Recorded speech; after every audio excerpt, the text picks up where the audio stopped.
Welcome to your 90-90 phase 2. So we're going to use our little prop that we had from phase 1. So whether that be a yoga block, a towel, or a ball.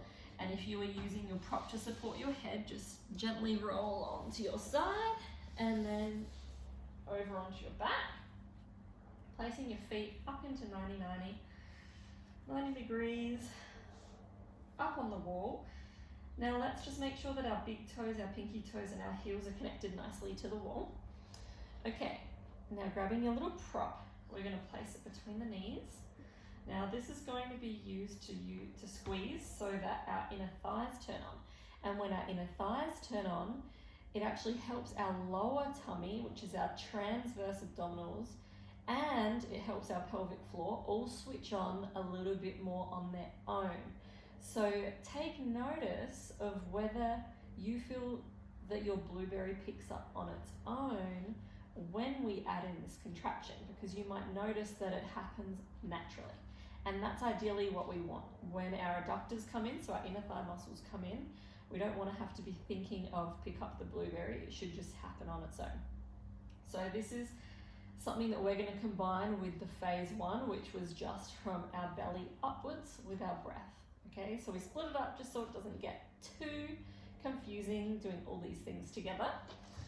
Alrighties, so to begin, keeping the ball or the block, whatever you have, relaxed.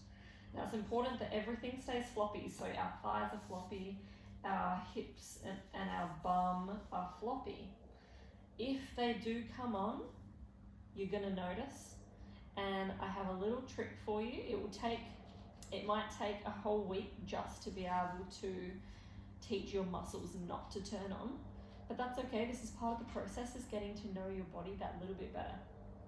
All right, now if you did before with your arms overhead to stop the chest from coming in, or just to help you feel a little bit more through the sides and back, you can pop your hands there now.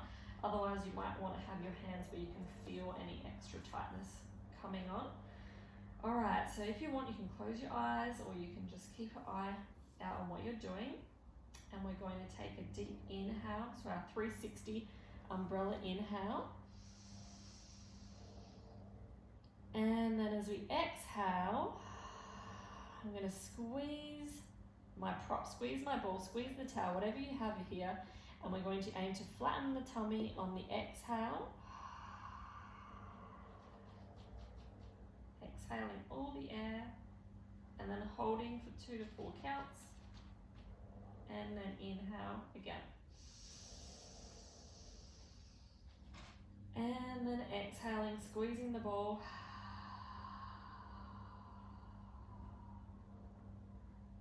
Feeling the lower tummy flatten out. There shouldn't be any bulging, and holding for a few counts. And then inhale, release the pelvic floor again. And then exhale, squeezing the ball, flattening out through the tummy. You might need to think of bringing the rib cage down towards your hip bones as well. You can have a play around with it, and then relax. Awesome. So it's quite a strong tummy exercise when it's done correctly, like I said previously. Now, the next thing that we're going to try is engaging our hamstrings. And when we engage our hamstrings, you might notice that you feel things in a different way again. So how do we engage our hamstrings? Well, where my feet are, all I'm going to think of is pulling my heels downwards to the floor without actually pulling them down. So I'm pressing into the wall, and I'm pulling, like I'm actively pulling down, and what that does is it turns on the hamstrings. But we don't want our butt muscles, our glutes, to turn on as well. Okay, so we're going to do exactly the same thing, but keeping our hamstrings engaged. Okay, so if you want to have your hands overhead again, you so can. Alrighty, so inhaling out wide as we release our blueberry. And then as we exhale, just slightly pull those heels down to engage the hamstrings and squeeze the ball.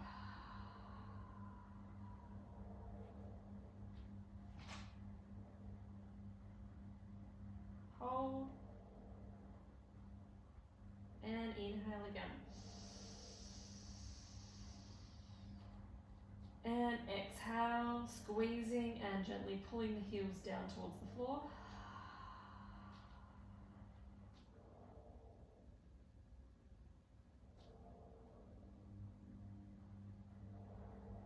Hold. And inhale.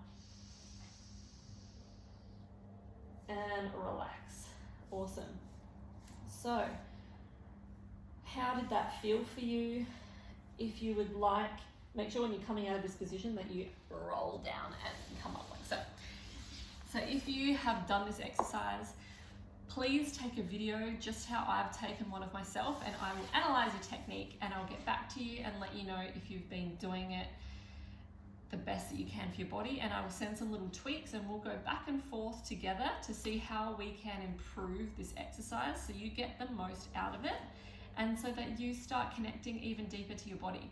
Because if we nail something simple like this, it's going to start flowing on into all of our next exercises, and this breathing exercise is one of the foundations to everything else that we have coming up. So I look forward to seeing your video and keep on practicing. Bye.